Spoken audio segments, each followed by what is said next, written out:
Well, welcome everybody. I guess I should call the meeting to order. Yep. So go ahead. And actually, since now everybody at the table, maybe we'll do a quick introduction. I think everybody here kind of know who we are because of this. But I'd love to hear who everybody else is and affiliation. So whatever. Yes, people do it. Which one works? We go. There you go. Mm-hmm. You can take it on this one. Hello everyone, my name is Cheyenne. I'm the Youth Voter Coordinator here at the Campaign Finance Board. Hi, I'm Rebecca. I'm part of the street team for voter assistance. NYC VAAC. Hi everyone, my name is Clarissa Cruz. I am also part of the street team with the voter assistance of Campaign Finance Board. My name is Chris Oldenburg. I'm an attorney here at the CFB. Hi, I'm Kara Rhoda. I work with Art at Timothy Campus. Shauna Dickinson, Director of Operations and Budget at the Campaign Finance Board. I'm Justin. I'm a citizen of this fine city. Sue Ellen Danielle, General Counsel at the Campaign Finance Board. Susan DeMaria, Secretary of the New York Press. Pat McCullen. I'm representing Assemblymember Brian Kavanaugh. Marjorie Shea, I'm representing the Women's City Club and the League of Women Voters, New York City. Neil Kleiman from the Dean's Office at New York University Wagner. Well, my name is Jake. I'm also familiar with NYU Wagner. Hi, my name is Eric Fishbein. I'm a software developer. And I sort of had the impression that there was a discussion of technology and I have no idea what's going on really at this point. Wandering around the building, trying to find the room, and anyway, I'm here with an open mind and some technology skills. I'm hoping to put that to good use. Awesome. Great. I'm Eric Friedman. I'm Director of External Affairs at the CFB. Hi, I'm Bonnie. I'm Press Aide at the CFB. Stuart Armstrong. I'm voter assistance liaison. Onita Coward Mayers, Director of Voter Assistance. I'm John Evelyn, member of VAAC. Laura Channing. Amanda LaPresse. Virginia Wong. Jeff Merritt. And for the benefit of Eric, who's been recognized, thank you for being here. You asked a very good question, so why are we here? And so you are sitting in the offices of the New York City Campaign Finance Board, which runs a public finance program for candidates running for public office. It's the largest such program in the world, and it's viewed as a model for how fair elections should be run. And as part of it, we are here at a meeting for the Voter Assistance Advisory Committee, set up by the New York City Charter to increase civic participation in local elections. And we've created out of this a project called the 21st Century Democracy Project, which is an effort to figure out how to use technology as a way to increase engagement between people and their elected democracy. And so the reason why you're here, and the reason why the post went out, and Erica's here because we have a meetup group at meetup.org/democracy. This meetup group is formed specifically around trying to bring together technologists and other interested citizens to get their help, interests, ideas around how we can use technology to further the goals of VAAC. And so Eric, thank you so much for coming. That's my pleasure. Very nice to be here. So I think we're going to you'll hear some things, and we'd love to have you be an active participant in this. As many of you know, we have typically done this in a public hearing type format in the past few meetings, where a bunch of us sit in the front and all the people sit in the back. But as we try to make it clear in our very first meeting that this is actually, since we're out here to talk about civic engagement, and this is about people, we want to bring everybody to the table. So thank you very much for being part of this experiment. So I'm not going to actually give a report today. I'm going to talk a lot more when we come to an agenda item about the NYU Wagner Hackathon.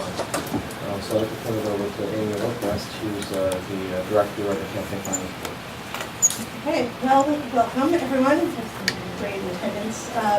I don't have very many things to say. I kind of decided this meeting that for the first time I would give a little report about the CFB as something different rather than, because Anita's going to give a full report about what the voter assistance unit of the Campaign Finance Board has been working on. So, not to repeat her. So, the Campaign Finance Board, as Art explained, is a program that helps people run for city office by providing public matching funds.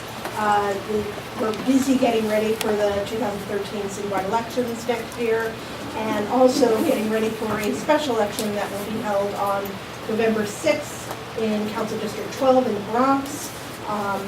And there are right now 5 candidates who have certified to join the program. The certification deadline for that special election was last Friday, and 5 candidates have sent their certification forms to be part of that special election. The other, I have 2 other things to announce. First, I wanted to introduce you to some members of our street team, and 2 of them will introduce themselves very ably earlier. The street team was an innovation really basically thought up by Onita, who's always thinking of things to do, and which we've hired a group of interns for the summer who are going out to community organizations across the city to help them do voter education plans and work with them to develop voter education and voter registration drives in their community. In addition, they have been assisting our voter assistance unit in at big events throughout the summer, and Anita will talk a little bit more about those. I want to thank Marjorie Shea, who very nicely came and gave a nice talk to our street team last week about the history of women's voting rights in New York City and across the country. And so thank you very much, Marjorie.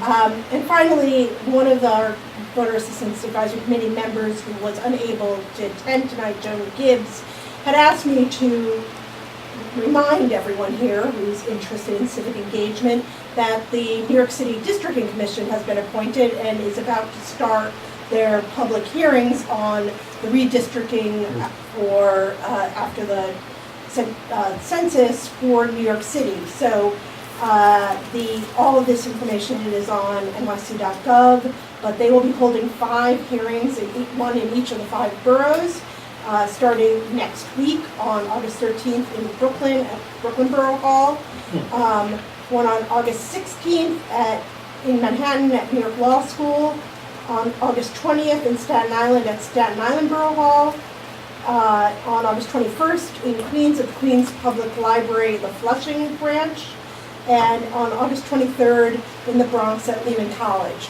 So everyone is invited to go and listen to what the District Commission has to say. If you want to submit comments or testimony, they have a facility to do that on the website.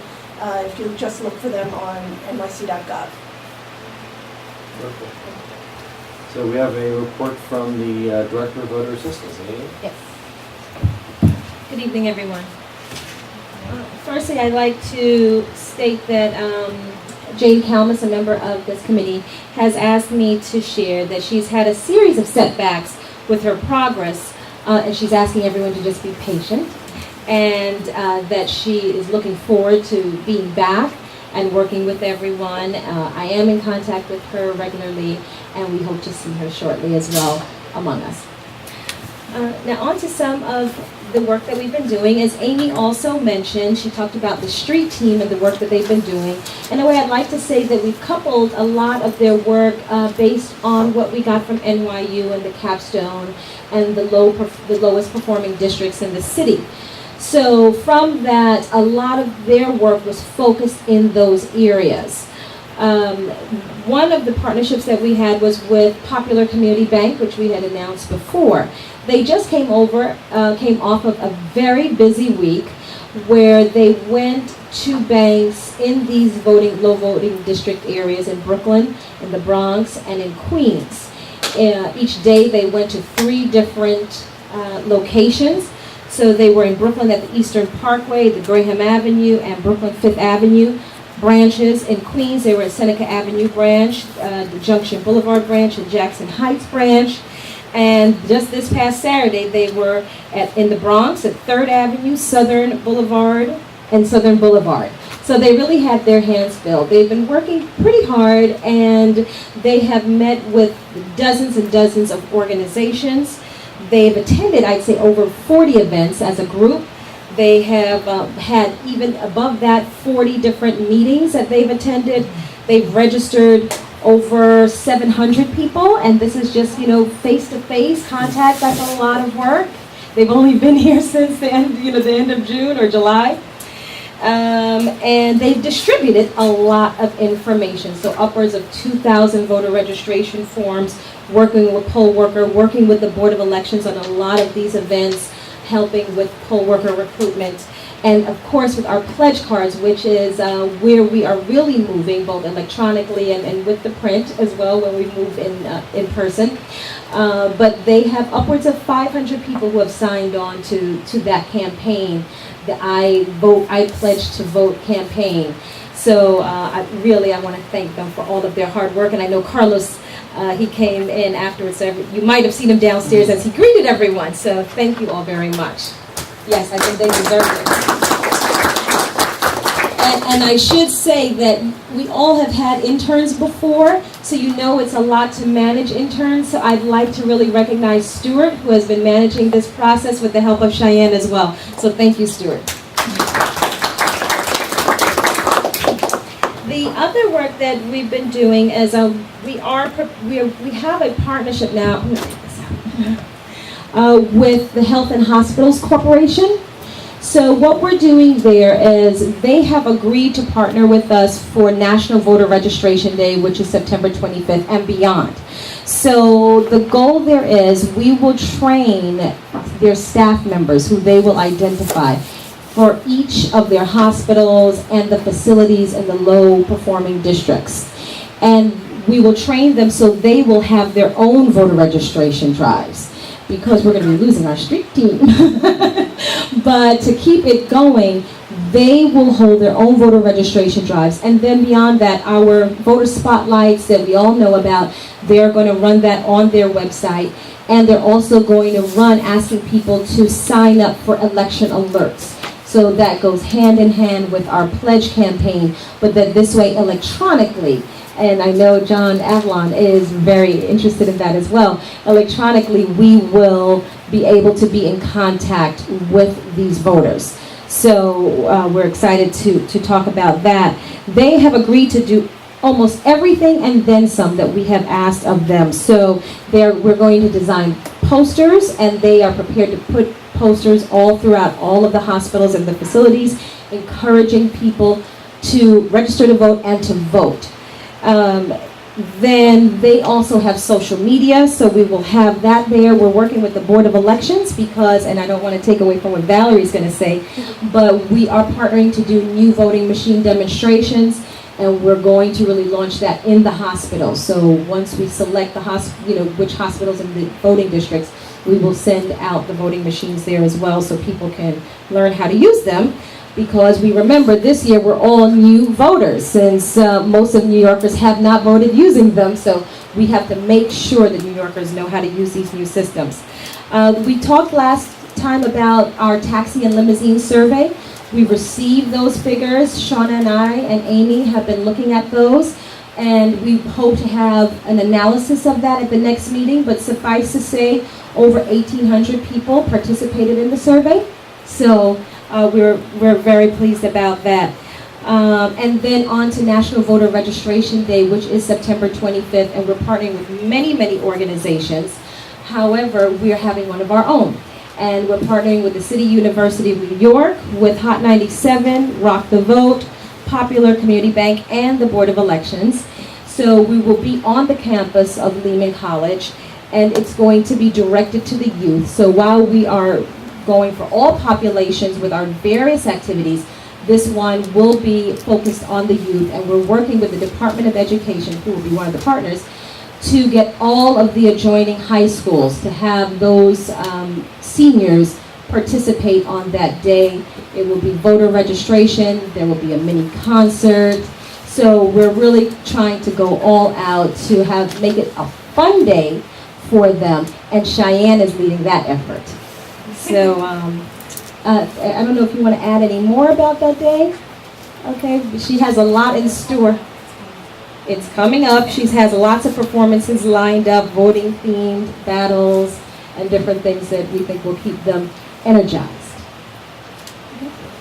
And if you indulge me, I just want to elaborate on something that Anita talked about that I think is really important that our street team has been doing and all of our staff has been doing, and John helped us a little bit focus on this, is that this I Pledge to Vote, which is kind of an old-fashioned and a newfangled, and I know that we've talked a lot about the proposed legislation that was to require the CFB to collect a list electronically of voters to notify them about upcoming election. You know, today's last day to register, tomorrow's election day, those kind of voter alerts. And so we're working with these, basically, some of them are pledge cards that other people sign that we mail back to them, but also with all of our partners, we are urging them to let us either send this notice saying join our Pledge to Vote drive and get electronic notifications, or to do that themselves whenever they put the spotlight on their website, you know, our voter spotlight that goes on our partners' websites, to ask people to join our electronic list of voter data that we'll be sending, and so we're growing that throughout the year. Good. Well, thank you. As I think what a lot of us here know is that we've been spending much of the past several months trying to figure out what the landscape looks like for different types of civic technologies. We developed a thesis about how voting is actually kind of the analog to checking out an e-commerce transaction. That actually the beginning of engagement starts much earlier, and that one of the mistakes that we in the public sector have done is to have an overemphasis on the actual voting and not enough emphasis on ways to get folks engaged. And so we try to figure out, spending a lot of effort trying to figure out what others have been doing, what the landscape of the technologies look like, and I think we're kind of at a good point now where we can actually start to talk about things that we can do.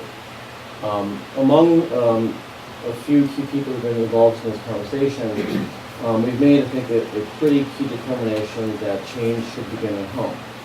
That if we're talking about what's happening in New York City, we're speaking here from the vantage point of the Campaign Finance Board with a lot of resources, both people resources and data resources, and this is a great place to begin the process of that engagement and to think about using some of the resources to leverage that with technology. There are a number of data stores here. I want to thank Eric for actually putting together a pretty interesting compendium of them that could be leveraged for teams of developers who could access those and then actually turn them into useful products, not only for the elections of 2013, but actually conceivably even for the upcoming election in November. We've had some conversations with staff, and I think staff agrees that there are some exciting things to be done here. And thanks to Eric, we were introduced to Neil Kleiman over at New York University's Wagner School and the Code for Change Hackathon. And Neil's here with his colleague Jay Coe to talk about and give us sort of an overview of what they're doing. And just to be very kind of simple about kind of what we can outline here is, I think after Neil's talk, I can kind of give an outline of 4 different initiatives that I think we'd like to be able to propose to the Code for Change Hackathon as things that we should do. I'd like to encourage a conversation, an active question and answer conversation, and also surface other ideas that we might want to provide to the hackathon. And then to kind of talk about what we can do as next steps to follow up from that. Neil and Jay, the floor is yours. Great, thank you. Thanks for having us. And we're very excited to be here and to potentially work with the board. And just to say, the context for this, as I think Art and others have been saying, is that this is really a whole new framework for government right now, that we're in this era of what I think some people refer to as civic tech. And if it's really happening anywhere, it's happening in New York City. And I know some of you have looked at this and others are just keying into this, but there's really been a proliferation of these technology competitions that people call codathons or hackathons. And the whole idea is simply to take the smartest, committed people to technology, from software developers to coders to designers, to come together to see what they can develop to address those issues. And New York City government in particular has been leading this approach. And some of it through the New York City Economic Development Corporation, some of it through a woman named Rachel Stern that's overseeing an Office of Media here in New York City. And so we decided at NYU, at the Wagner School, where we spend a lot of time working with nonprofits and government agencies, to sponsor what we're thinking of as a unique contribution to civic technology, which is to take the model of a hackathon in which computer technologists come together to address a problem, but usually over a period of about 24 or 36 hours. So these tend to be events where people bring their sleeping bags and a lot of Coca-Cola, and they spend the whole night trying to solve a difficult problem. But we found one of the shortcomings of that approach is that after that initial jolt or excitement to solve the problem, that sometimes that energy dissipates and goes away, and that the interesting solution, iPhone application or new computer website tends not to be developed. So what we have done is raise some money from Motorola, from LiquidNet, from other companies, a foundation called Blue Ridge, to create a new competition in partnership. We're working with Rachel Stern, New York City government, that would create more of a sustained competition in which we would work more thoughtfully. So we've had some initial conversations with Eric and with Art about this, where over the course of about a month, we would try and create these teams where technologists would come together to address a significant challenge or opportunity from the public sector, both government or nonprofit, and begin working together over the period of 2 to 3 to 4 weeks on that. And this will all culminate, we're beginning it now, and will culminate on October 12th, in which you would have more of a traditional competition day in which judges will come, including commissioners we're imagining from New York City government, to assess these various challenges, and then there are prizes that will be awarded. We have raised $10,000 in prizes. We're also working with Todd Park, who is the White House's Chief Technology Officer. So we're thinking one prize might be to travel to Washington, D.C. to meet the President's technology team there and see how whatever we develop here might be able to be developed across the country. And also working with other foundations who have dedicated both space and the potential of additional funds to support the development of the application. And at the moment, there are 5 other New York City agencies who are interested in submitting challenges. And we're working with about 4 nonprofit agencies as well. And the deadline that we've set is the end of August for those challenges. And then over a period of about 2 weeks, between August 28th and mid-September, we will be fielding these technology teams to come together to work on a challenge. So let me stop there, and we would love to answer questions, and we really hope that we can work together with you on putting this together.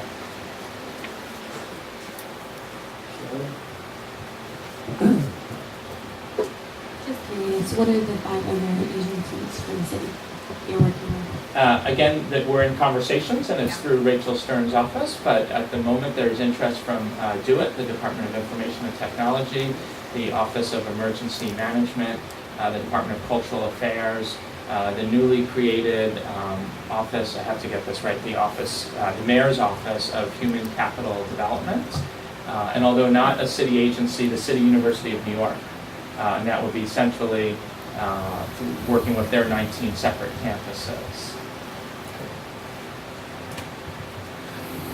I wonder, do you, obviously the idea of the hackathon is best minds on sort of emerging problems, but have you identified any sort of best practices in this field, some areas that you think are particularly promising? I mean, I think what's promising is this framework of trying to create a space where you can facilitate the intersection of technology and the civic sector. I mean, more specifically, other cities or states or outside the United States where people are using technology in this way more innovatively than perhaps we are.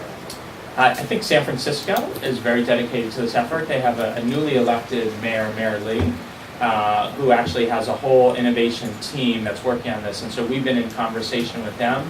A gentleman named Jay Nath, who is the Chief Technology Officer for San Francisco. So we've been talking with them about this. And there are a couple of other civic organizations that have engaged in this process. And I'll be honest with you, at the moment, what we've been focused on is developing the challenges and then the pipelines to the technology community. Feel very confident. Once those challenges have been submitted by the end of August, we plan to go back to those other municipalities to see if they have suggestions of how best we can sort of carry on with the effort here. Do you have any criteria for the challenges? The criteria is not set in stone, but what we have asked is that these be challenges that would broadly benefit New Yorkers throughout the 5 boroughs, and that they not be oriented towards just addressing agency-specific needs. So for example, if it has to do with improving a currently an existing website or an existing database to reach constituents is not as appropriate as trying to field a new application or website that would broadly benefit New Yorkers to better access the services that currently exist. Does that help? Yes. Is it something that has to be done within a certain time frame, or it has to be well-defined, so it can be done in 2 weeks, or is it something that takes 6 months, Well, also to be clear, what we're imagining happening at the culmination of the event is not that much greater than a typical hackathon in the sense that it would be a prototype. So there's a need for access to data so that the developers can work on it and begin to design it, but that we don't imagine it will be a fully functioning application at that moment, but that it should not be too difficult to take the prototype with a few additional dollars and then convert it into a fully working application. And again, the commitment from us, and this is something where we feel a bit of an advantage, is that we're an institution of higher learning, and so we're committed to stay with this project and committed to help raise additional revenue to see it through to the development, even beyond the prizes that are there. And that's something that we have a real commitment to doing in conjunction with New York City government.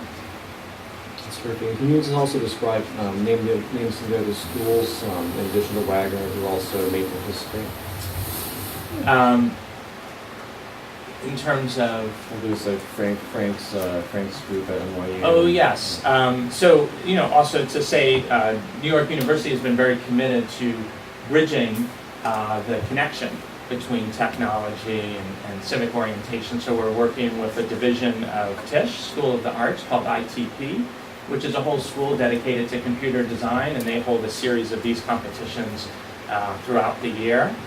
There's also a computer science program, Current, that holds a number of these competitions in the business school, and Frank Romanowski helps oversee a lot of these efforts, including a new division within NYU that he's helping to oversee called CUSP, which is the Center for Urban Sustainability and Infrastructure Institute. I might have juxtaposed a couple of those words, but this actually just launched in July, if folks are familiar, and this is an arrangement that we've done in partnership with New York City government, and is based at NYU Poly, which is in downtown Brooklyn.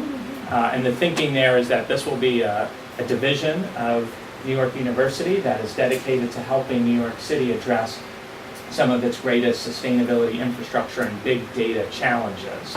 And so there are a number of people, including Frank at a senior level within the university, who are dedicating time to both urban issues and technology and how we can develop it. So it's part of that whole family of activity happening at the school. The one other partnership that I might mention is that we have really gone out of our way to work with the main nonprofit technology organizations in the country who are focused on this effort to make sure that we do bring in best practice. So there is a group called Code for America that has received a very large amount of private foundation support from places like MacArthur and Ford and the Knight Foundation to develop more civic tech solutions, mainly in the West Coast and the Midwest, but They are a full partner in this effort, a group called One Economy based in Washington, D.C., and probably the largest civic nonprofit in New York City, a group called Empower, that works a lot with the corporate community to make those connections mainly to the nonprofit community here in New York. So it's been very interesting for us to really try and play that role of convener to see how we can assist in terms of making those connections. That's good, thank you. And let me just, working with Eric, and we've come up with I think four potential projects that we intend to bring to you. So I just wanted to name them and actually describe them a bit and see if people have questions, thoughts, feedback. So the first is candidate tools, focusing around the voter contribution card and credit card processing. The second is a poll locator app, and I'll describe each one of these in more detail. The third is what I have just named the enhanced voter guide. And the fourth is what I call the New York City election app, which would leverage some databases. So the first thing, the candidate tools. So one of the major, and I had the privilege of sitting on the Campaign Finance Board as well. And one of the major issues that comes up is the compliance with the requirements around voter contribution cards when people are making small donations to candidates. And this seems to be an area where, an app, or a mobile app, an iPhone app, or an iPad app, made multilingual, could greatly assist candidates in ensuring their compliance. But it could also be a very interesting way for candidates and the CFB to actually have donors opt into participating on a username basis in being able to get updates from the candidates or updates from the Campaign Finance Board. And it could lead to the sort of creation of something like a user profile for contributors. There's a huge need as well for the automation of and collection processing of these contributions. Today, every candidate has to go out and obtain their own individual credit card service, which can be very expensive. It's time consuming. It's not really clear what that return is. And this could be a way to actually, go out and negotiate a single service that could then get the efficiencies of scale across all candidates to enable things like a mobile credit card reader that might also work for debit cards and also maybe work for checks as well. That could then also further aid compliance by building in some of the sort of certifications. Like, is this person certifying that they do not represent this contribution as a personal contribution? It's not one coming from a corporation or a partnership. They proactively certify that they're not currently doing business with the city, things like that are part of our enforcement efforts. And then this could actually be a tool which could be an embeddable widget on candidate websites. And then we allow candidates to be able to more seamlessly do this. I just add something to that particular. And I guess that, I know that sounds like, that the candidate, part of the way that would help the city is, the whole purpose of the Campaign Finance Small Donor Matching Fund is that giving $6 for every dollar that a person contributes gets small candidates to reach out to small donors and get small donors involved in the political process, and that kind of initial step into the political process makes them more broadly involved in the political process. So once you give a $10 contribution, you're more likely to become engaged, in other ways in the electoral process, become more civically involved. And so, by helping candidates make it easier to get these small contributions, this application would help get more people in the city involved in the Campaign Finance Program and in civic engagement. Just wanted to add that. So what do people think? Thumbs up? Thumbs down? Anyone opposed? Well, would it only be for New York City contributors? Suppose somebody from Ohio wanted to. Sure. You could do it. The concept is that this would help, facilitate the contributions only only, obviously, New York City contributions are matched with matching funds, but this would help get contributions from across the country if you wanted to, if to the extent people in Ohio are interested in giving it to New York City candidates, that, that would be facilitated too, because it would be mobile. Were any ideas floated, I don't know, with elections, in terms of helping voters update their voter information electronically? Change of address, misspellings, any of that, but you have a very broad range. Yeah, I have to say It's a great idea and a valuable service. I think what we're trying to do is we're trying to think of projects that don't require integration into an existing system. Yeah. We're trying to use these databases that that's the list of databases, the databases that we have kind of control over. I was thinking, even if you could just send it to them electronically, even if it didn't go into the database automatically, just a way to transmit. Well, that's actually an interesting idea. I think it's a very good idea, but it's not for those people that cannot speak or understand English. Right, it's not gonna help Well, everybody, but not everybody's doing it. Right. Well, the great thing about something like an iPad and app is that you can build on multi-language capabilities, and for things like Chinese, the touchpad typing is much easier than keyboard. Yeah. But I just have a question. I know that the application isn't, it's not even developed yet. But what kind of information will you require for users when they're making their profile to input?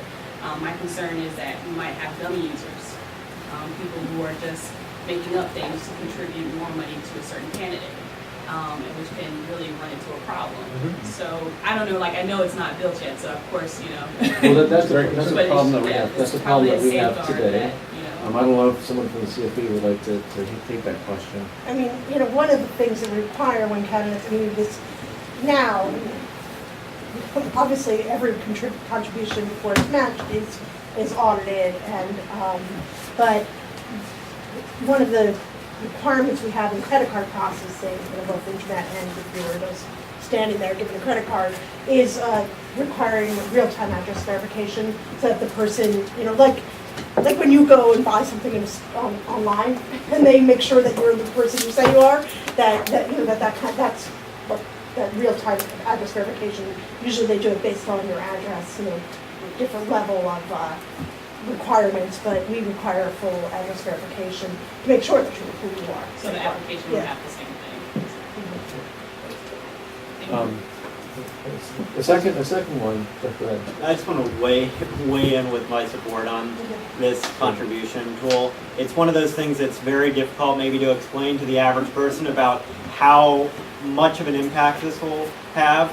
I can tell you from working with hundreds of candidates running for office that this is an area that every single candidate gets caught up on. Lots of them make errors that result in them getting fines. If you look at what has happened in the sort of e-commerce world and with small businesses in the last 5 years as a result of sort of the creation of things like this cube that can be used to swipe your credit card and make small, for maybe somebody who makes a craft and opens up a little shop just selling a small number of crafts. I mean, you see sites like Etsy that have sort of facilitated sort of an emergence of all these new entrepreneurs. I think that if you ease the process for collecting donations, when you couple that with our matching program here in New York, it could have a huge impact in terms of allowing more candidates to more easily enter into the process. I would say the vast majority of candidates that decide not to run for office, it's because of fundraising, and it's because this process seems overwhelming. And so if you can make that process seem one step easier, it could have, I think, in 2013, we would see an impact. 4 years from now, we'd see another. It would continue to increase the number of candidates running. So I think we have to make the case for this. If it doesn't happen now, for 2013, we should still keep this on our radar screen because it's very, very important. Thanks, Jeff. The next app that we are going to propose is, assuming everyone has a similar level of interest, is a poll locator app. And I don't mean to cut you off, but that's one of the things that the board is launching for September. We are creating an app, a poll site locator and sample ballot app. Okay, great. Well, so maybe we can help influence what you're doing, because I think what's important is you want to know where to vote. You want to know what's on the ballot. You want to know what your key dates are. Right? Deadlines for registration, the primaries, special elections, etc. You want to have reminders. You want to have a lookup by GPS or by an address. Because if you have a lookup by GPS or an address, as you go through things like redistricting, then your parameters can change based upon what is actually happening. And so if you're a person, you shouldn't have to worry about which ED you're in, the electoral district you're in. As a person, you should just know that you can vote, and here are the candidates that actually relate to you and that actually have some say over your life. So, and then finally, you may want to have some ability to save a profile. That you basically want to save what's here so that you can get your reminders in multiple ways. Again, I think it's a pretty simple app, but it's a pretty important one. I think we, for the most part, I mean, I was going to walk into, I guess save it for when the board's presentation. I can save it, or if you want me to interject now. In terms of, I don't have enough for everyone, but this is the mock-up of what the app will look like. The voter will have to put in their street address, their borough, and it'll find their poll site.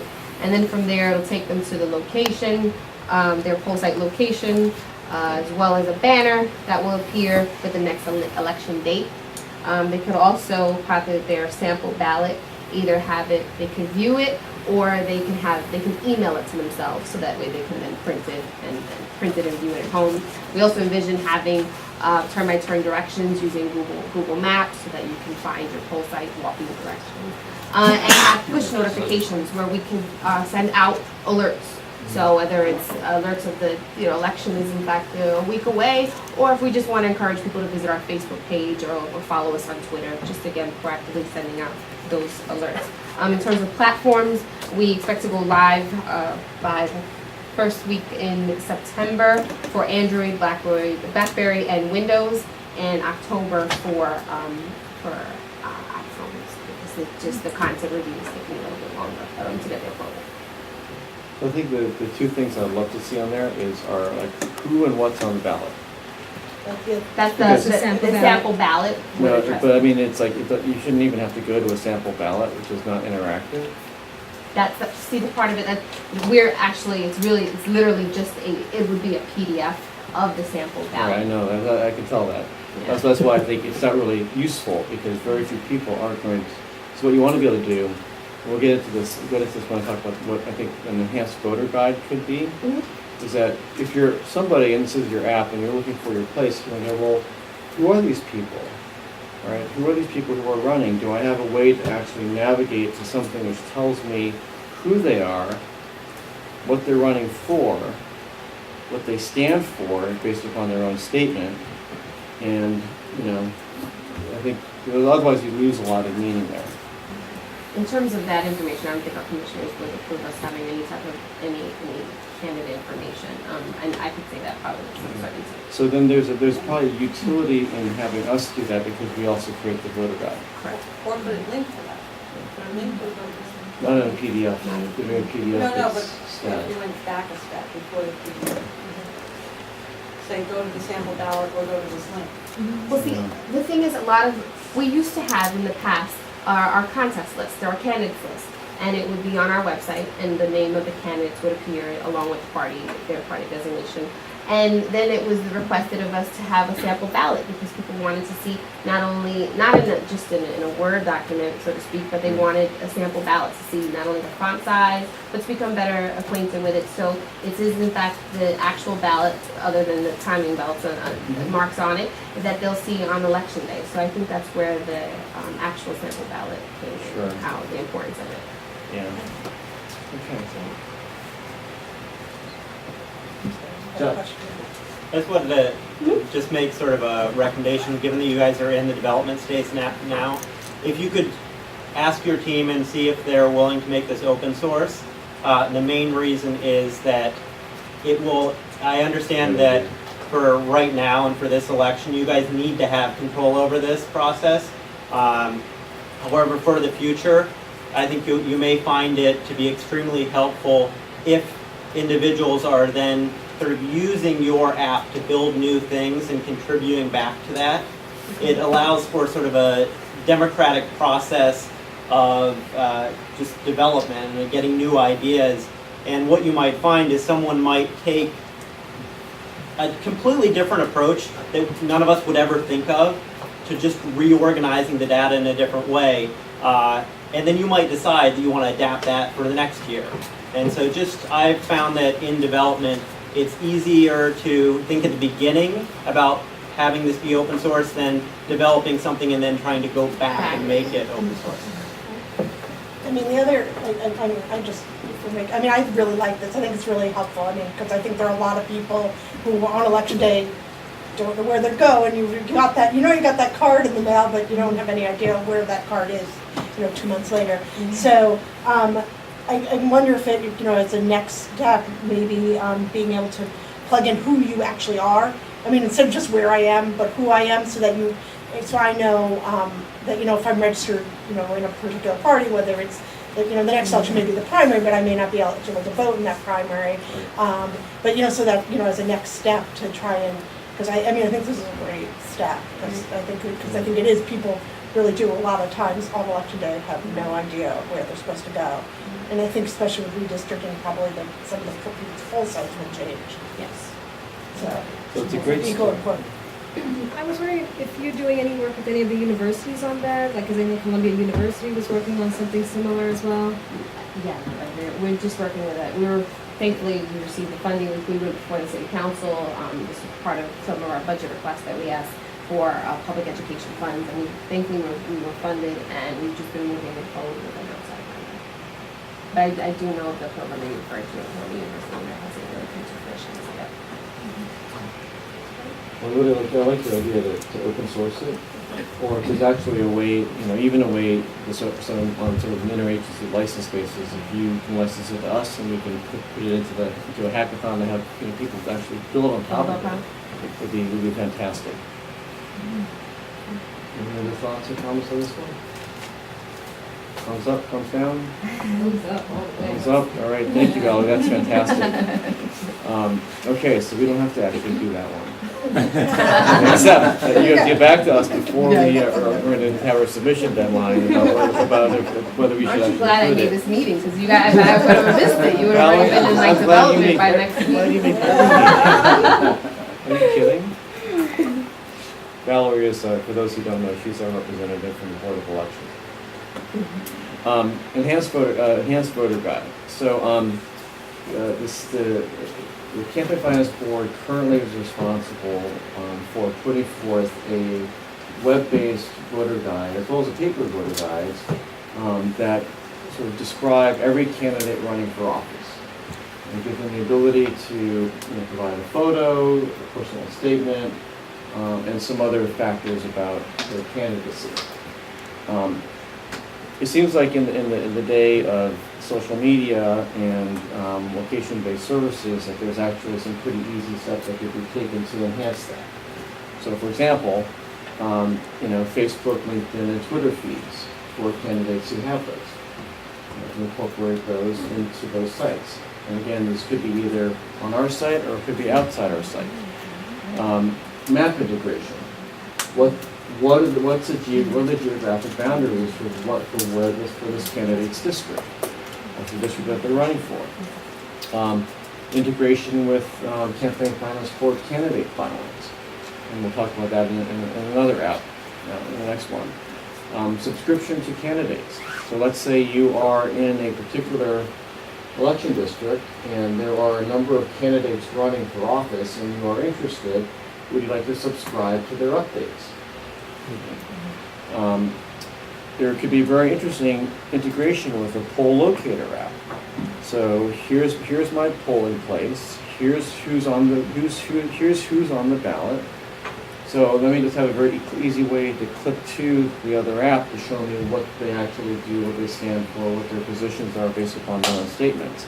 And then if it actually has their Facebook, LinkedIn, and Twitter profiles, then that adds a kind of added color to those candidates. And then, integration with the candidate tools. So there's no reason why, just as a matter of fact, the online voter guide couldn't have a contribution card function on every single candidate's page. Again, making things much easier for candidates who don't have the technical sophistication to do this on their own. It could be a place where they could point people to go to enter in their donations to make it easier for them. Comments, questions? I mean, right now we are, more and more expanding the voter guide to include social media, but to have an actual app that people can take this, globally is, would be a big advancement. And I mean, I think that the voter guide right now the print voter guide is just for city candidates. We have been expanding every year to include elections that are not citywide offices that are covered by the print voter guide, and so and much of that information is links to their candidate social media accounts, their own candidates' own websites, and some national organizations that do voter guide statements for all elected offices. So we've been building that, but that's all web-based, not mobile. It's like you can imagine for a busy person, you would get up in the morning of an election, you have a reminder on your iPhone that says, voting, the time to vote, poll opens at 6 o'clock. You go over to your polling place, and on your way over, you're looking at your iPhone, and you're trying to figure out, well, who actually is running in my district? Let me actually kind of review the candidates so that when I go into the voting location, I actually am informed. Make it as easy as possible for people. Judges? Yes, why not? I mean, judges are harder because there's less information about judges in general. I mean, but we have been linking to the name of the organization is long and I can never remember it. But there's I think it's Judicial Integrity Commission. That's not really the name, but it's something like that. And they've been producing a judicial voter guide for about 4 or maybe 6 years now. And so we've always linked to that as a resource for people with information about judges. I mean, judicial candidates often don't have websites. I think maybe that'll be changing more and more. But if we provide a tool and a place for them to actually engage, I think if I'm a smart person, I'm going to, intelligent, I'm going to want to make myself known to the public. Well, since this is New York City and the Democratic primary is key to many elections, are you going to do primaries? Absolutely. Well, there's no reason not to. If the data's available. If the data's available, there's no reason we can't do that. This app is not ready yet, but I mean, we have been doing primaries on our website. Right. I don't want to promise anything by September 12th, but it could be. But one of the cool there's things about this is it could be a living thing. Like let's say it's an app service that has updates, and it creates then an incentive for candidates to get their information up earlier. So that, because if somebody goes to their profile and their profile is empty, that's going to make them look awful in the context of other people. I mean, other challenge with this is that the integrated ballot status information, which as people file petitions, who's on the ballot, as the board of election holds their hearings, so to keep that information up to date, which we do for city candidates because of the payments, but just expanding that service and doing it for all candidates.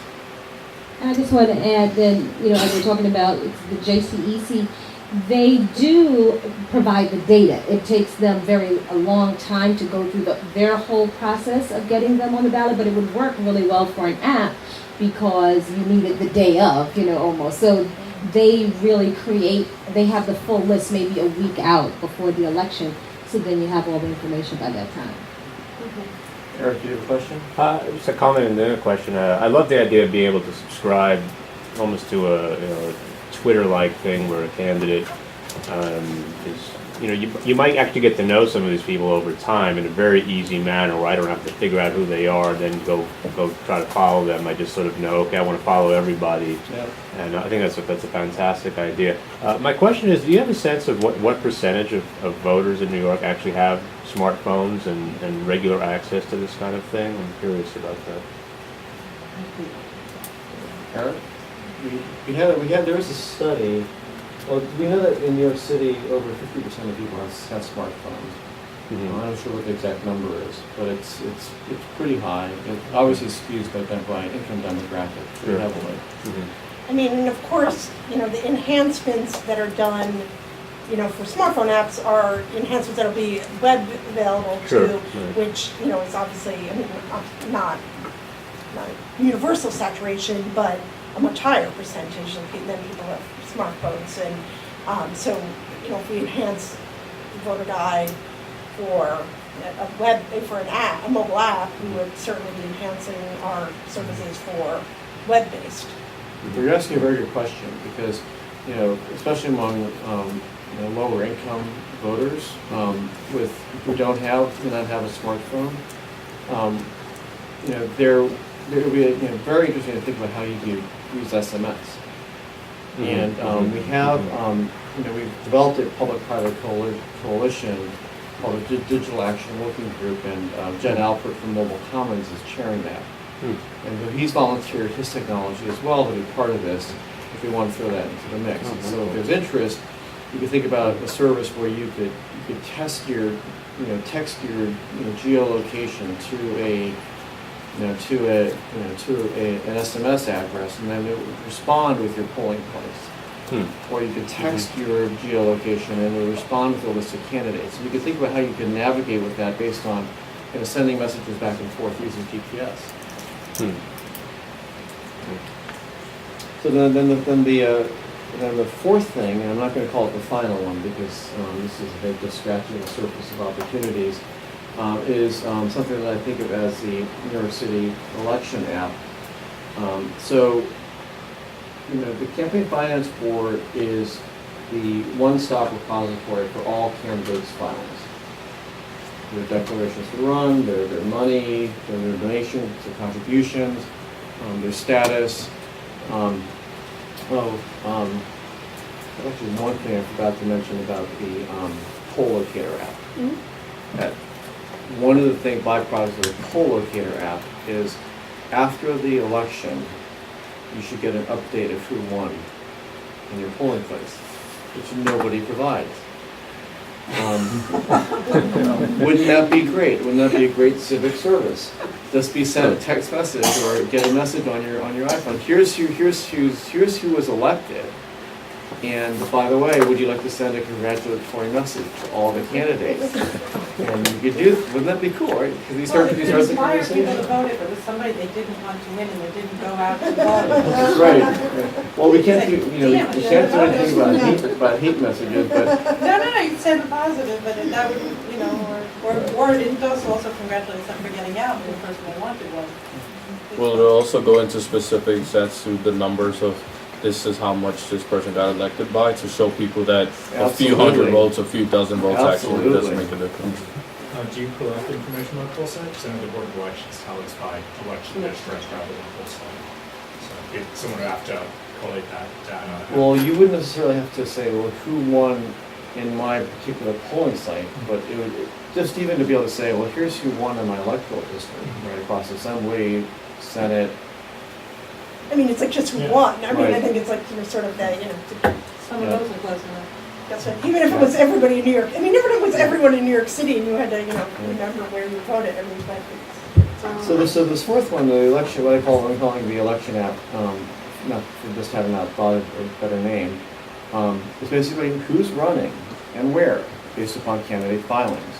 Like if you were subscribed to a particular address or geolocation, wouldn't you love to know that, hey, this new person actually registered, or this person pulled out of your race? These messages all kind of then kind of pique people's curiosity, and they ask, well, why, or who is this person?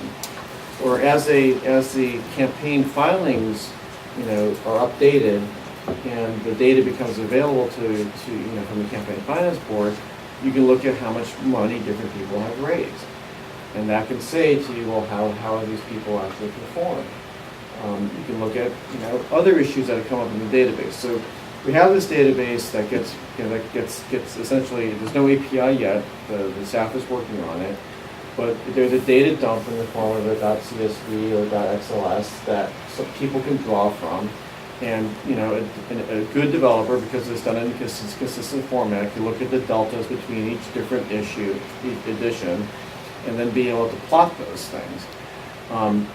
So you could have country map integration. You could look again. You could do interesting analytics like the amount of contributions raised by particular candidates, right? And which districts are raising more money than other districts, and that could show where the contested elections are, or where this particularly popular or powerful candidate. And then you could, again, integrate in things like the candidate's history. So you now have the candidate's filings. Well, couldn't you do a backwards integration with something like the voter guide? Right? These things all, as you can see, they all have the potential to sort of tie in to each other pretty seamlessly, but kind of all things which kind of support, somebody looking to be better informed about the election day process, who's seeking to engage with a candidate. And when I think about the VAAC and what we're doing here, is that we have the opportunity to think of New York City as a pilot project for how democracy could be enhanced using technology. And as I've gone out and spoken to people around the country, in DC and Florida and California, there's a tremendous amount of interest in the idea that because of the Voter Assistance Advisory Committee and this 21st Century Democracy Project, we're in effect a human API to everybody in the country seeking to test pilot an innovation in democracy. And that's what's really cool to me. That actually, we've talked about this idea of actually running bi-coastal or national hackathons that could occur in the same day, where you have screens of hackathon rooms all working on similar things that we all feel like we're in it together. That the stuff that we create actually can take on a life of its own. I mean, what you're doing with Code for Change is tremendous. But could we actually have it take on even a bigger life of its own, because we now have a lot of interest and support from organizations like Pew and Knight and Open Society and Ford Foundation to actually create the funding to take these incipient projects and turn them into sustainable pieces of technology that we could use here. But then we could also offer on an open source basis or on a licensed basis to do some kind of like a Creative Commons type license to the rest of the country. So we have an opportunity here to do something, and we have it now. We have it at least through next year. So I think the time is the opportune time to do something about it. So anyway, that's my point of view. And I don't know if anybody else wants to chime in, but I think we're coming to the end of our conversation around this topic. Any last words? Are we all in favor of doing this? Mm-hmm. Yeah. Right. Okay, anybody adamantly opposed? All right. Well, Neil and Jay, thank you so much. You're welcome to stay. You're, if you need to go, you're also understand. But thank you so much. Can we pass this? Absolutely.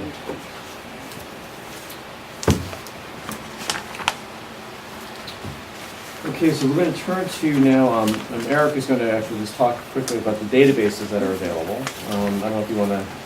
Well, I would just say generally, what we've started to pull together is a lot of the information from the CFB collects about candidates. So the financial information plus their, basic information that they file when they register, party affiliation, and so on.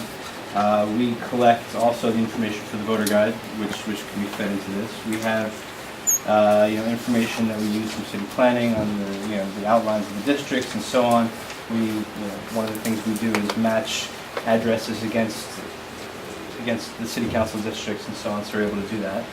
And we are pulling in information from various other sources that, there's the poll site information that's out there from the Board of Elections, and I think that as time goes, we'll continue to identify things that are going to be useful and helpful. It's a project. Well, Eric's been doing a tremendous job in working with the CFP staff as a whole. They've really been incredibly helpful and open about this, and it's very proud to be associated with them.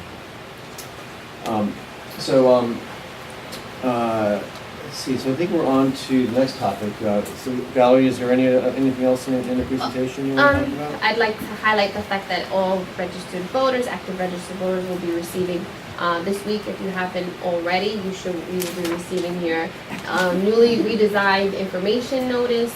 It's in all the covered languages, including Bengali. We'd also, again, thankfully, in part for the funding of the City Council, we're able to include educational content as well, informing voters that this is, in fact, there's a new voting system. It's a simple process, as easy as 1, 2, 3.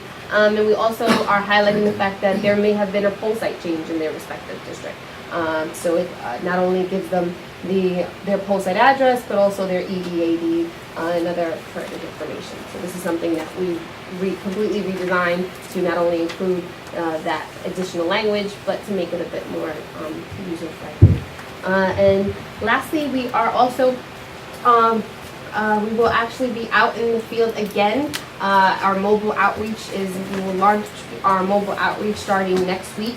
Our trucks have been wrapped and they're ready to go on the road. Again, this is we had a very successful 2010 election year where we were going out to educate voters. We had these trucks that were equipped with all aspects of the new poll site voting system, including the VFDs and the scanners.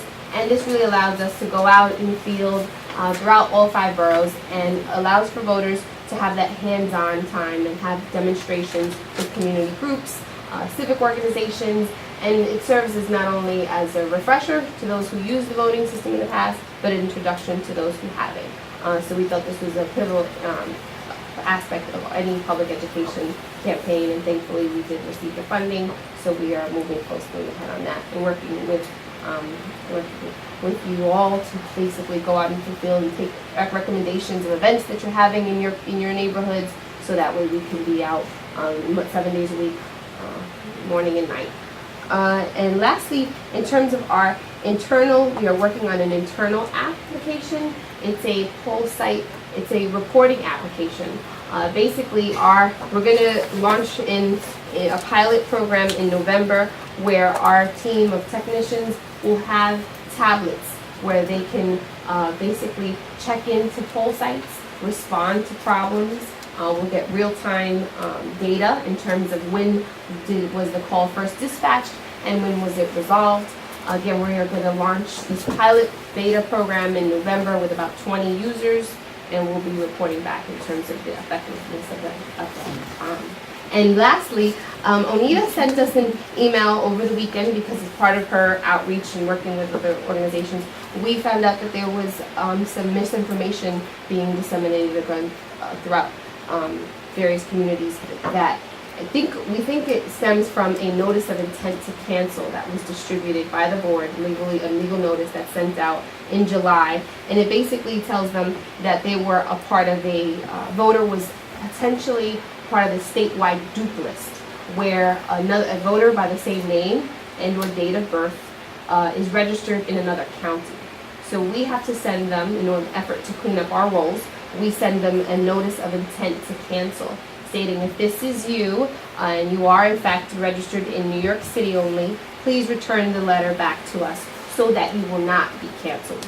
In the event that the voter does not respond in the 14 days required, then they are in fact purged. However, somehow the communication, I guess, was flawed in that voters were given the information that if they haven't voted since 2008, that they in fact will be canceled and will have to re-register. So we're trying to combat that with our awareness. We're working with Anita and other community groups to send out a statement, a press release, informing voters of giving them the correct information. So I'm waiting for the commissioners to approve the statement, and once we have that, we will release it. So thank you, Anita, for bringing that to our attention as well. Valerie, I have a question.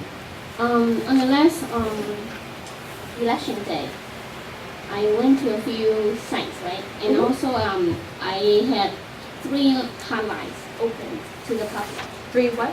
Hotlines? Okay. We got almost 200 calls from the public. And some of them, they asked us to look for the site for them. They give us the address.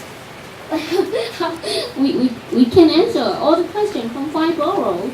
So I called BOE, and Board of Elections say they don't have the site provided to the public, not even in the website. So I called another number. Valerie, I spoke to you many times. I'm from Chinese American Voters Federation. Yes, you do we a lot work of events. together, Yeah, right. So I just wonder, will you have some service in the future? So if someone wants to look for the site, the vote site, they can go to vote. There's an existing application on our website. It's called a poll site locator, and an individual would put in their address, and their poll site would populate, as well as a sample ballot. So it's basically what I spoke about before, that we're trying to create a mobile app, but the app itself does exist on our website, the application. So it's called the poll site locator, and it's prominently displayed as titled poll site locator and sample ballot. So that means we have. It exists, yes. But the girl from your office say no.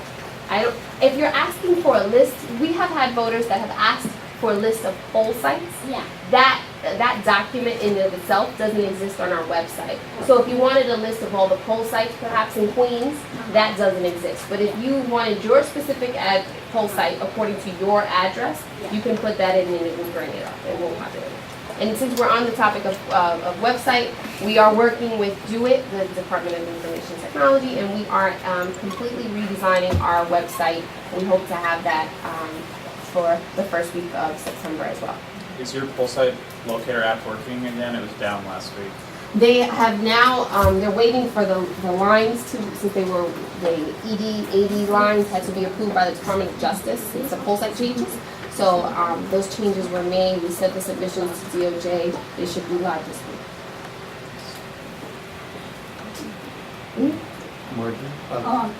I've got some questions about, this came in May. I live in Manhattan, and after I ripped it apart, and there was glue on the sides, but it has several pages, some in Mandarin, some in Korean, some in Bengali, and of course, one in English.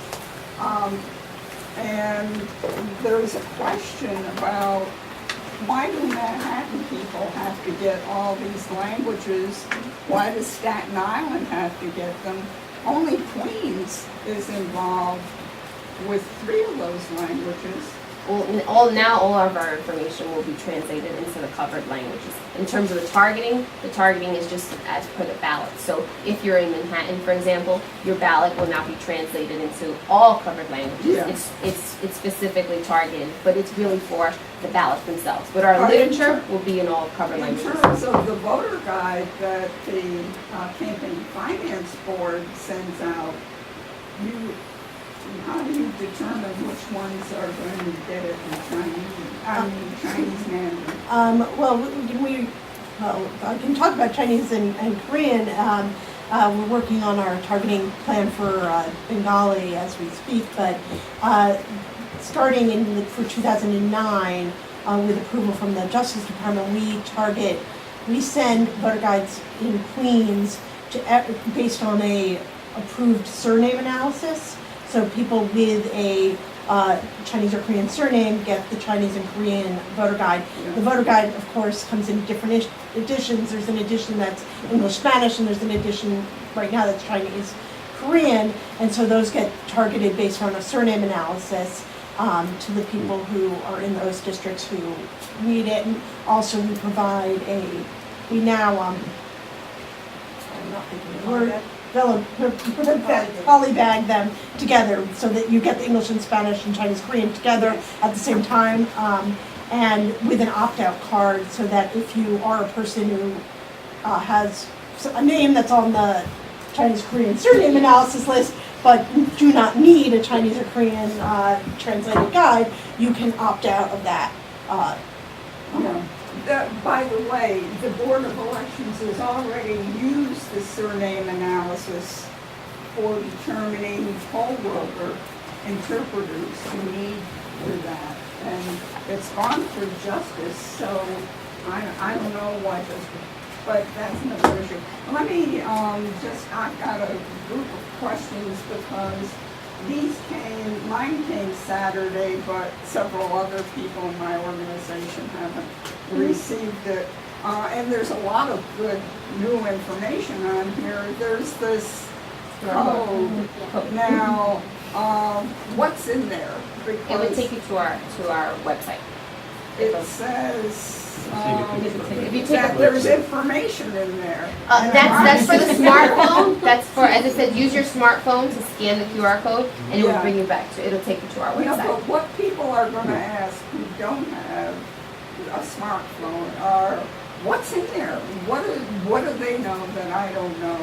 What information are they getting? Is there anywhere written down? Can I see it on the website? Can you see? Whatever information. No, it is literally taking you to the website. It's only taking you to the board's website. Okay. All right. Also on here is a serial number. Yes. And I know what it is, but people are going to ask, so what's your definition of a serial number? That's the voter-specific VSN number. So that's a voter-specific serial number. And that would appear, this is literally just an enlarged version of a voter card. So when you register to vote, how you would receive this in the mail, a confirmation. This is an enlarged voter-specific one. And we're encouraging, someone to cut it out so that they can keep that. But people are leery of identifying people. In other words, each of us has a voter identification. Right. Okay.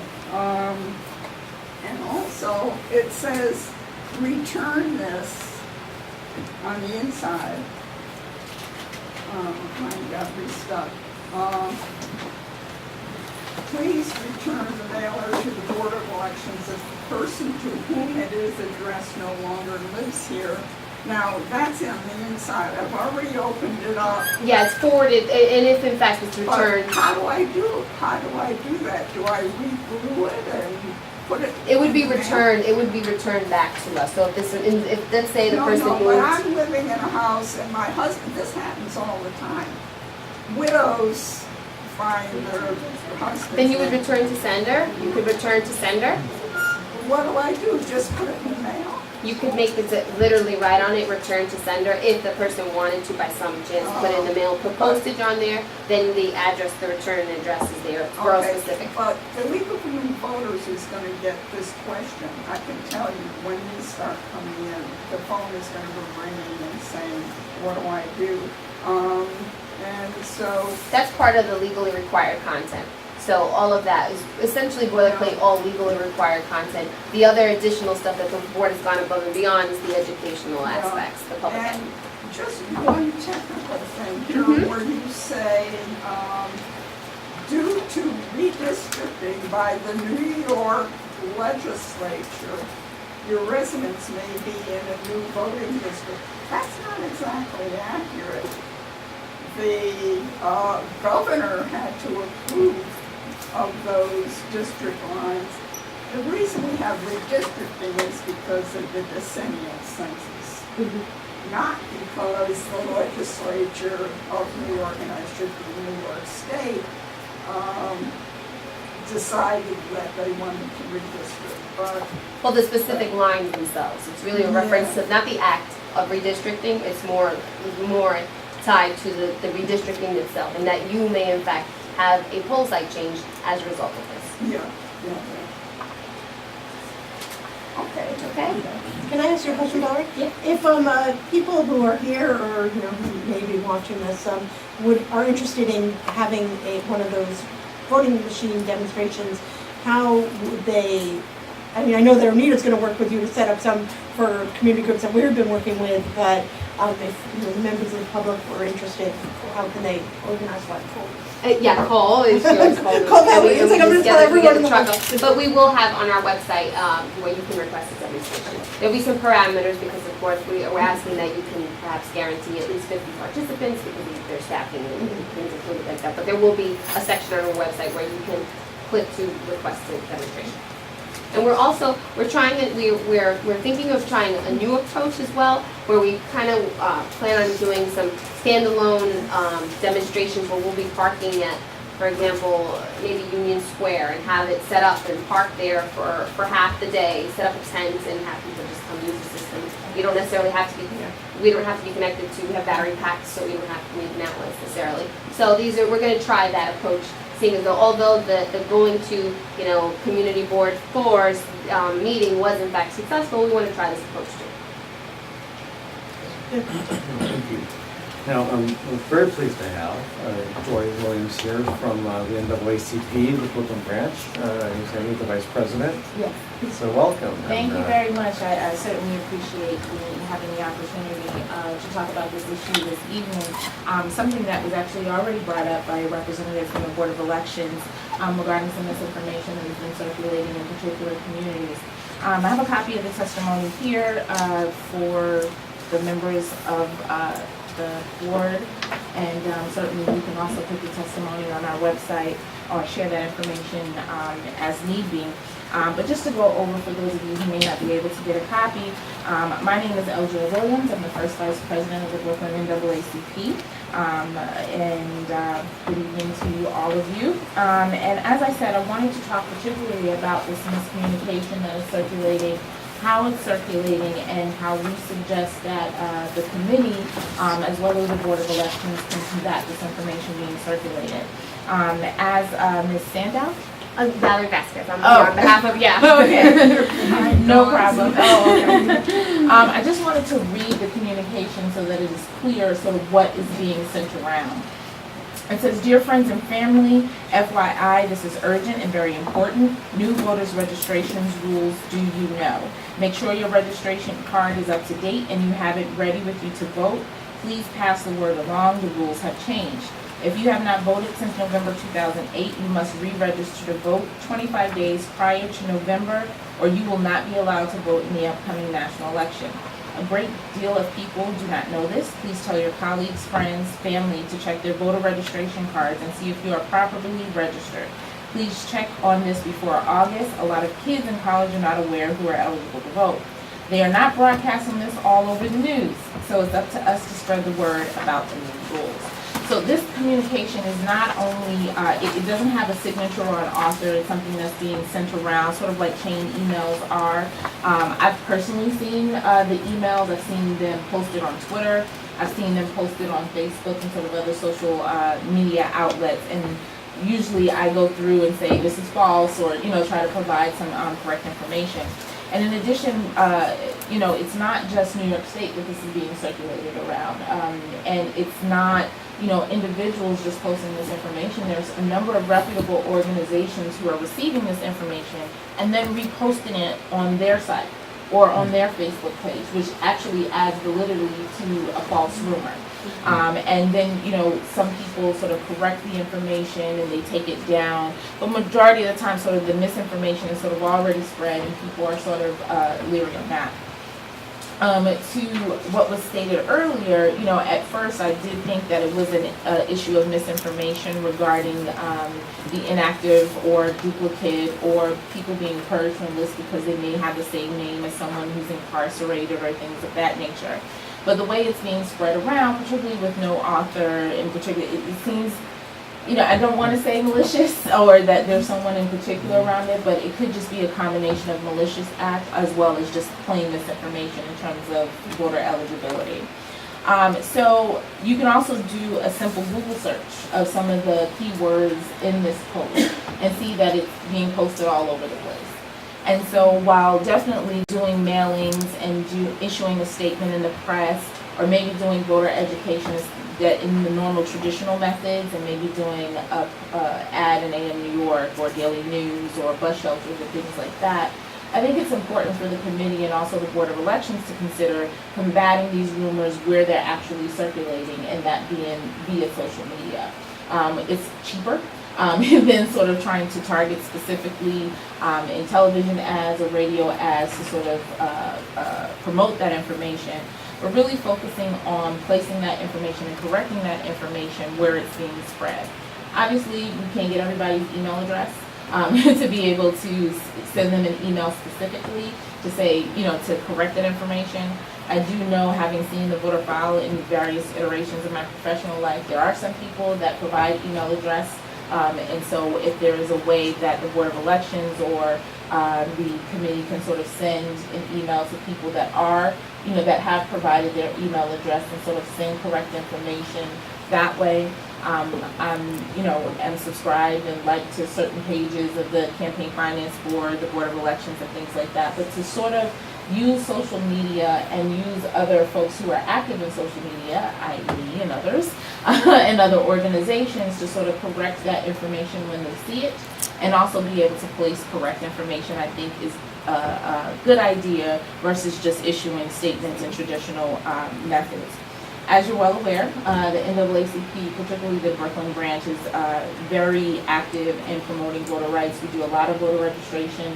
We just had one voter registration event over the weekend. We do a lot of voter registration and voter education to sort of update not only our membership, but sort of those in Brooklyn about their rights. And we're particularly have better communication in terms of New York State Board of Elections and people's right to vote. We're better than some states that are, we're seeing news across the country about voter ID laws and people being purged off lists and things like that. We're certainly better than other states. But particularly because people are seeing a lot of news coverage in other states of what's going on in purging of lists and requiring identification, people are more susceptible to believe some of these rumors that are going around. And so definitely the Brooklyn NAACP, myself and others are very willing to help the committee and the Board of Elections in any way to help spread correct information about citizens' right to vote in the state. Thank you.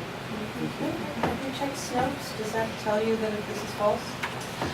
You know what? I haven't checked and saw it to see if they posted up that it's false. I usually check things like that, but because I've seen it personally, and have corrected it, but I haven't checked to see if they put something up yet. Other organizations may check that. Yeah, that's a good idea.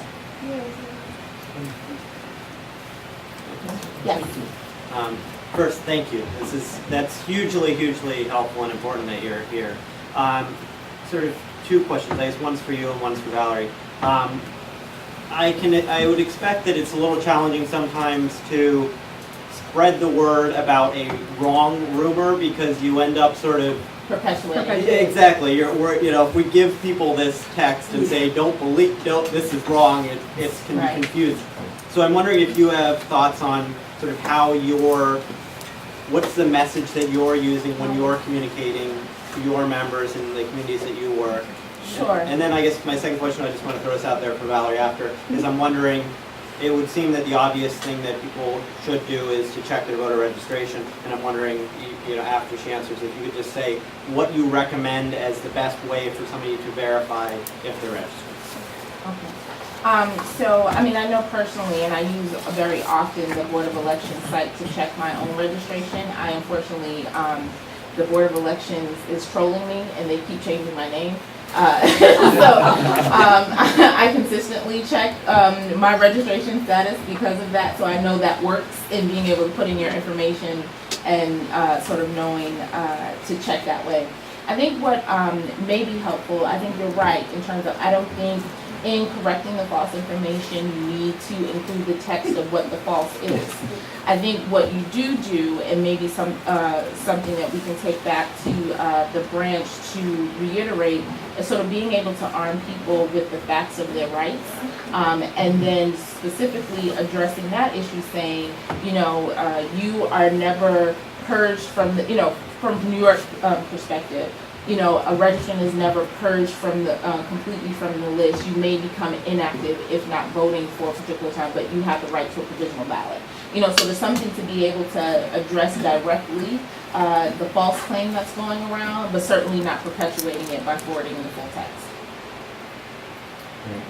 In terms of checking your vote sheet, you can in fact check our website or call the board's phone bank, and our staff will in fact walk you through it, where you can give your name and give them your name and address, and they can see if you're in fact registered or current. So another good thing to build into a full app.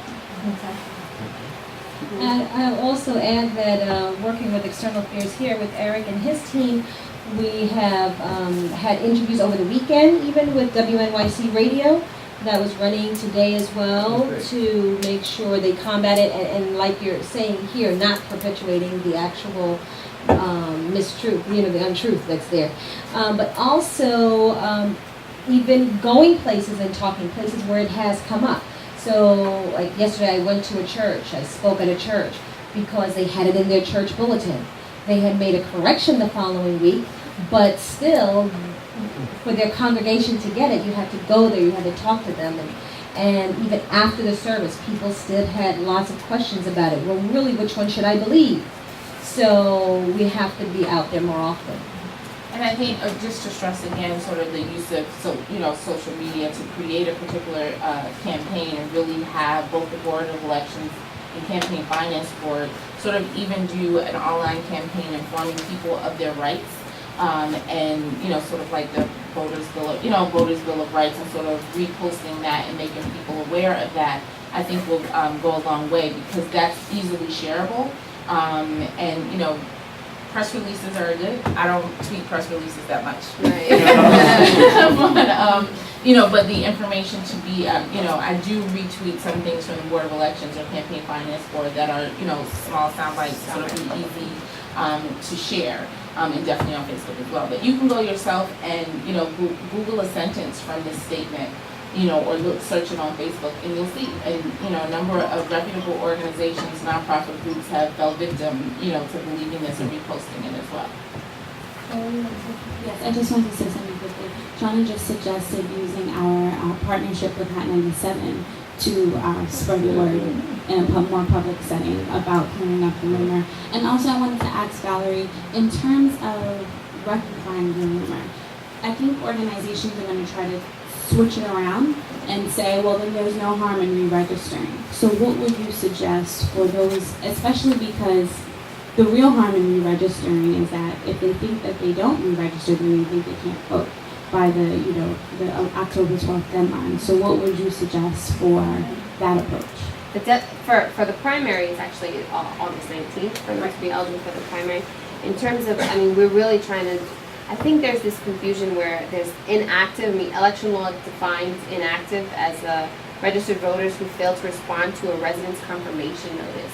And there's this association that, of course, by definition, inactivity, I'll be deemed inactive because I haven't voted in a few years. When in factuality, it's really a failure to respond to some of our correspondence that puts you in this inactive status. A voter would only be canceled if, according to election law, if they were convicted of a felony, if they have been adjudicated as incompetent, if they've passed away, and if you are inactive and fail to vote for 2 federal elections, then you can be canceled. So unfit. So it's difficult to comment, and that's why we really need to work with a lot of our partners to help spread the word. So what happens if someone does re-register? We would actually, we would get on the dupe list. You'd appear on the duplication list, because again, your name and date of birth would trigger that this is in fact a dupe. And then you receive that notice of intent to cancel to say you appear on the statewide dupe list because your name and this and that. So therein lies really the problem. So just in terms They of are re-registering and being canceled. So just in terms of the clarification, in terms of how Board of Elections, when someone re-registers, it's not, what is the process? Does the Board of Elections check first to see if the person is already there and then ask them? Or does it automatically add any new registration that comes in? I'd have to check with the boroughs in terms of see how what the process is. I'd have to report back to see how in the AVID system, which is our voter information database, how they process that. So I will report back to Anita so we can send it to everyone all included, because I have to call the boroughs to see how they do it. And just as, you guys said certainly at the Board of Elections or the Campaign Finance Board can tell me if it's wrong. Anybody that ever tells me they don't know if they're registered or not, I'll tell them to go to a polling place with their address and vote anyway by provisional ballot.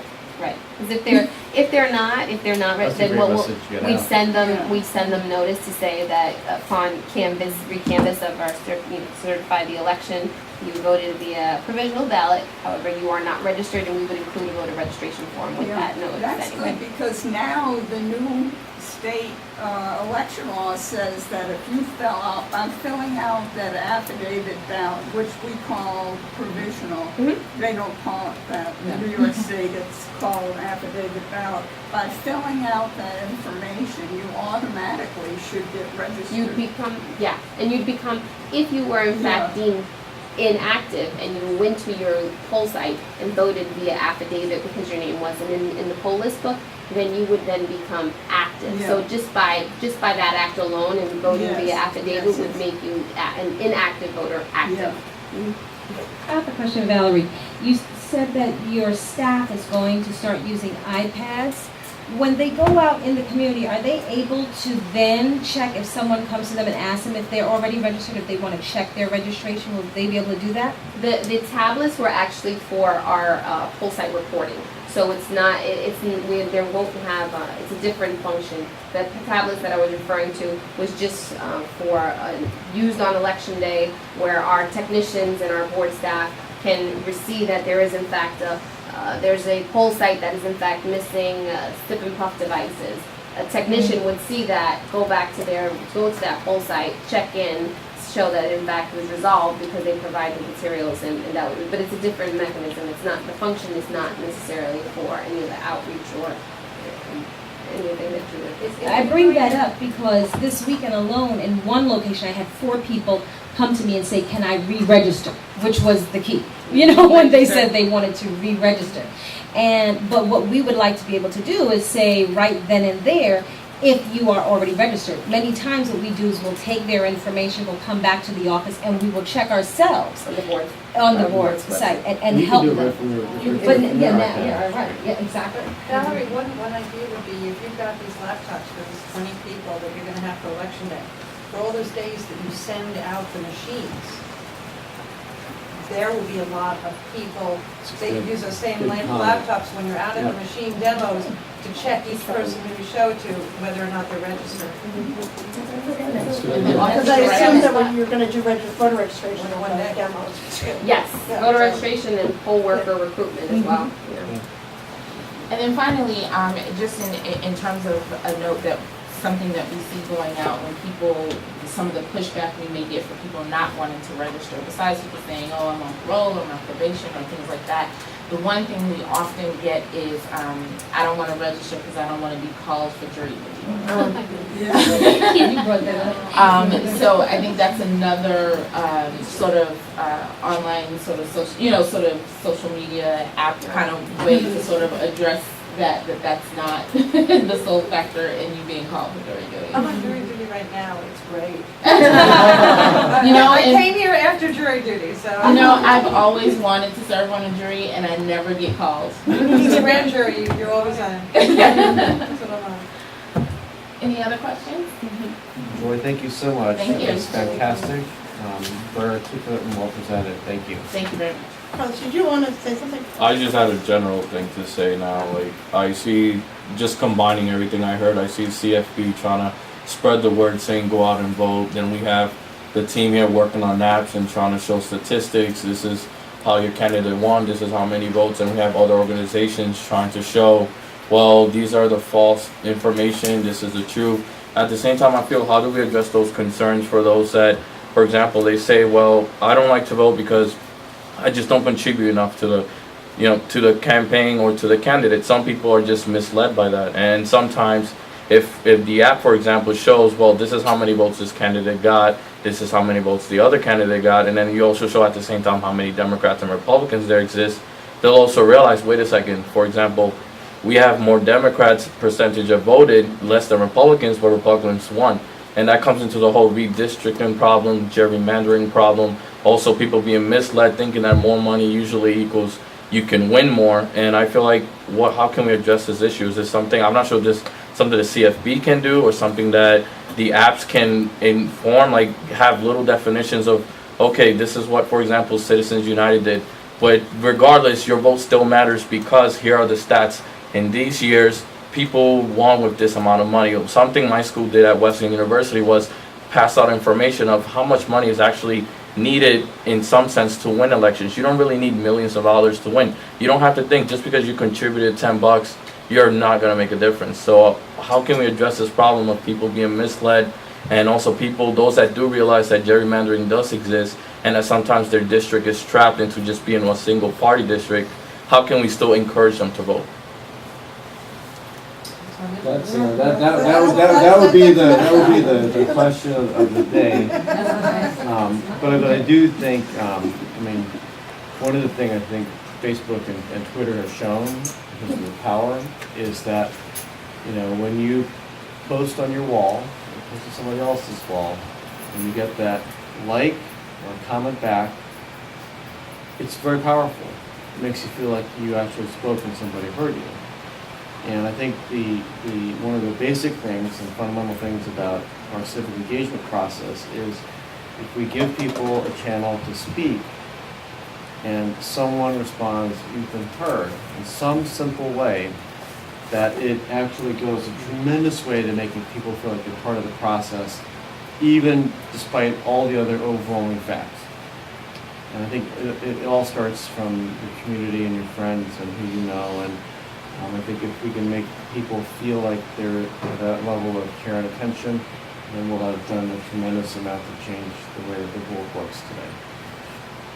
And from our perspective, some of the there's a lot of people that vote via absentee, military, overseas, and when the media declares a winner, you know, at 11 o'clock for the 11 o'clock news, all those people whose votes we don't open until a week after the election essentially do feel that their vote is in fact doesn't matter. So we try to combat that with an awareness so that, you know, the commissioners will not certify an election until every single vote that was cast was in fact counted. And that's where a lot of times the discussion comes up. Why hasn't the board certified the winner by, let's say, in an era of electronic voting, in a sense, why haven't we certified a winner by 11 o'clock at night? And we try to have this awareness that the New York State law doesn't allow us to open any paper ballots, meaning paper, when I say paper, I mean absentee or military ballots or federal ballots until a week after the election. So, I mean, and we've seen in races, you know, you can remember the Brooklyn race, the state Senate race, where, I mean, the margin of victory was less than 1/2 of a percentage point, so much that it triggered a full manual recount, where the board staff, a bipartisan team, had to open up over 22,000 ballots in just one Senate seat. So, I mean, every vote does count, and that's why I guess everyone in this room has to keep that awareness alive, so everyone knows that. Statistics like that, I feel, should be incorporated somewhere, either through organizations like these that are already trying to expose it to, or through the apps, a section of the app that says, you know, this is what these term means, this is what it actually does. These are more statistics on how your vote matters. Well, what I'd like to do, and just to, you know, I don't want to stop the conversation because there's a very good conversation happening here. And maybe what I should do is call the official meeting to an end, and then people who want to keep talking and continue afterwards. I guess, were there other people who wanted to make a public comment, you know, that didn't get a chance to speak, you know, to the whole group, so. Well, I'll keep it quick because I know everyone's like, oh, I'm hungry. But just to, I mean, I think just to combat that type of voter apathy, we have to remind people that active citizenry doesn't stop at the voting booth. Your person that you vote for is not always going to win, but you have, you know, a job as a citizen, you know, to hold those people accountable. And as an active citizen, you know, you can still be, you know, a part of your community, a part of your society. Not every time you vote doesn't mean, you know, that person's going to win. It shouldn't end at party.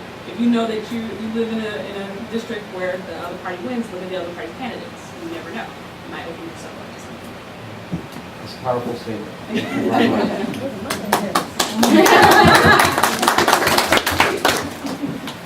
Thank you all. Thank you.